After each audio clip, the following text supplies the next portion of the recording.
Hi, this is Margaret from Don't Call It Bollywood, and this is my weekly box office post. This week, the big story, obviously, is Dhadak.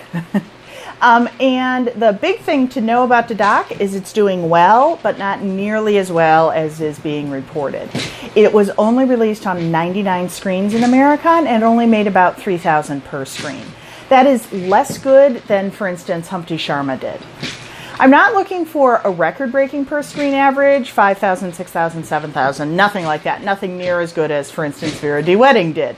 I'm just looking for something that indicates it is exceeding what it would have made purely based on the publicity campaign, not related to the actual quality of the film. This is a movie that had a lot of publicity, it had a lot of people aware of the names of the stars in advance, and it also released on a fair number of screens. 99 isn't terribly low, although it's also not terribly high. And it released with a lot of hoopla, a lot of critical reviews that were fairly good, and so on and so forth. 3,000 is what says this is a not terrible movie that has some good publicity. It is not what says this is an excellent movie that people are seeing because they really wanted to see it, or what says this movie has a star quality related to the characters and the director that is driving people in no matter what the publicity campaign would have been. So I focused on America, 99 screens and 3,000 per screen, but it's about the same everywhere in the world.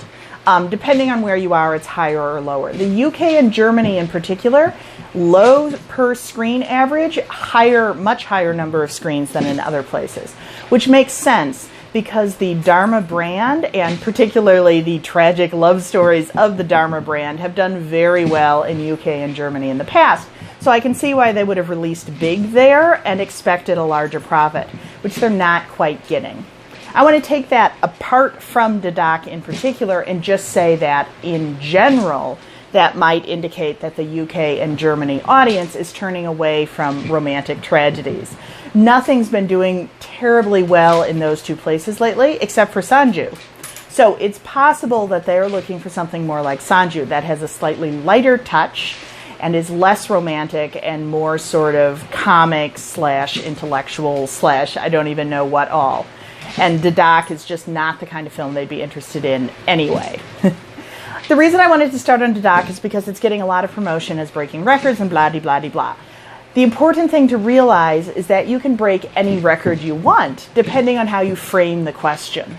I am the most popular Indian film video maker from Chicago who started making videos a year ago and is, I don't know, between age 30 and 40. Woo! I broke a record. That's what's going on with Dhadak. You're reading a lot of stuff like highest opening weekend globally for a film featuring 2 newcomers.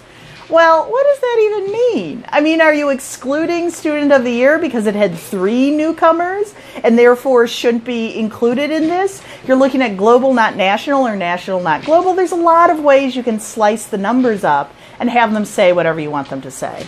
What I'm seeing, looking at the numbers I have, is that expectations for this film were middling based on the number of screens it was given, except in the UK and Germany, and that the results are also middling. It's not so bad as to cause a massive box office disaster, but it is far from so good as to cause a massive box office hit.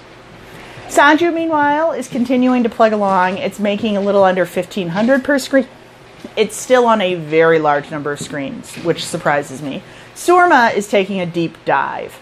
Combine all of these things, Dhadak doing middling, Sanju running out of steam in week 4 and still on a ton of screens even though it's run out of steam, and Surma doing a dive, and what you have is a pretty bad week.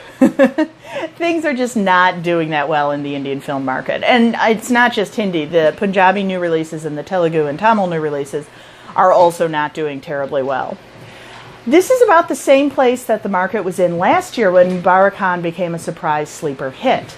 Something about the summer makes people release these sort of, I don't know, dramatic, big, thinky movies. And last summer, at least, the surprise hit was the one that came from behind and was just big, stupid fun. This is making me think possibly Fani Khan might be the one that ends up winning big in a couple of weeks, because it has that just fun quality to it. Mulk is another big, serious film. And Carvani is, artsy film. Those never do terribly well.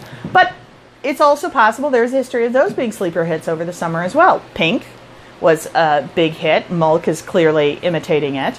And Hindi Medium, Irfan's last big major Hindi release, I think, unless I'm forgetting something, was also a surprise hit. So you never know. In 2 weeks, it could be that there are 3 movies doing very well at the box office. Or it could be we're still looking at this really depressing period between the end of Eid and Independence Day. Anyway, that's how it looks to me. You can agree, you can disagree, just leave me a comment. There's a link right below. Thanks!